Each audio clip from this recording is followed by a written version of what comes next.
Temos aqui a integral de 1 sobre x ao quadrado vezes a raiz de x ao quadrado mais 1. Esse termo aqui, ele nos indica que nós precisamos necessariamente de uma substituição trigonométrica para realizar essa integração, dado que uma substituição comum, ela não adianta, ela não serve para nada.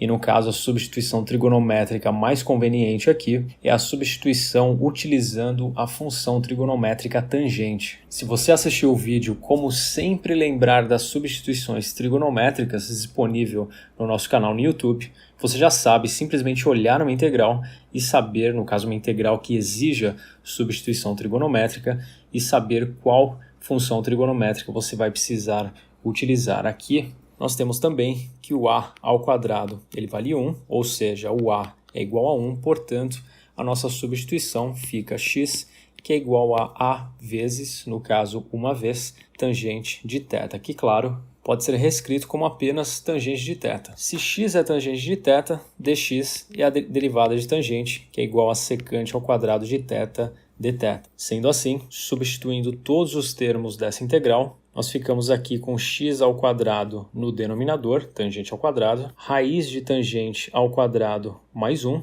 vezes, e aqui não se esqueça do dx, que vale secante ao quadrado de θ dθ. Identidade trigonométrica, secante ao quadrado de um ângulo é igual a tangente ao quadrado desse ângulo mais 1. Portanto, nós podemos trocar tangente ao quadrado mais 1 por secante ao quadrado, permitindo com que a gente cancele a raiz com esse quadrado aqui. Ficamos então com a integral de secante ao quadrado de θ sobre tangente ao quadrado de θ vezes secante de θ, tudo isso dθ. No caso, nós podemos cortar também uma secante de cima com a secante de baixo, ficando apenas com esta integral. E aqui, a técnica mais eficiente para ser utilizada de modo a resolver essa integral é transformando secante de θ em 1 sobre cosseno de θ e tangente ao quadrado em seno ao quadrado sobre cosseno ao quadrado. É o que nós vamos fazer agora adiante. Portanto, nós temos 1 sobre cosseno de θ dividido por seno ao quadrado de θ sobre cosseno ao quadrado de θ dθ. Transformando o quociente em uma multiplicação, nós temos 1 sobre cosseno θ vezes cosseno ao quadrado sobre seno ao quadrado. Podemos cancelar aqui um cosseno com um cosseno, ficando com a integral de cosseno de θ sobre seno ao quadrado de θ dθ. E aqui uma substituição nos ajuda a resolver essa integral, esse último passo dessa integral.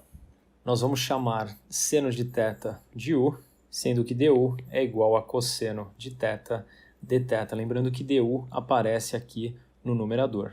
Ficamos então com a integral de 1 sobre u ao quadrado du, que é a mesma coisa que a integral de u a menos 2 du. Integral de u a menos 2 é igual a u a menos 1 sobre menos 1 mais a constante, que por sua vez pode ser reescrita como menos 1 sobre u mais a constante. Lembrando que u é igual a seno de θ, nós substituímos de volta o seno θ e ainda não chegamos no final da resolução desse exercício. Isso porque nós conseguimos determinar o que é seno θ em função de x. Se a tangente de θ é igual a x, o que pode ser reescrito como x sobre 1, o nosso triângulo retângulo nos mostra que, para um ângulo θ marcado nessa posição, o cateto oposto a ele vale x e o cateto adjacente vale 1. Dessa forma, a tangente vale x sobre 1. Como nós queremos o seno de θ, nós calculamos o seno lembrando que ele vale cateto oposto sobre hipotenusa, que nós vamos determinar agora.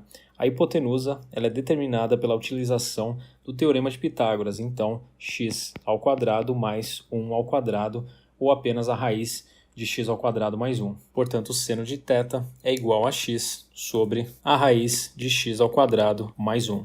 Como nós temos aqui 1 sobre esse seno θ, nós invertemos essa fração, lembrando que temos também esse sinal de negativo. Portanto, nós ficamos com menos a raiz de x ao quadrado mais 1 sobre x mais a constante. Está aqui a resposta final do exercício.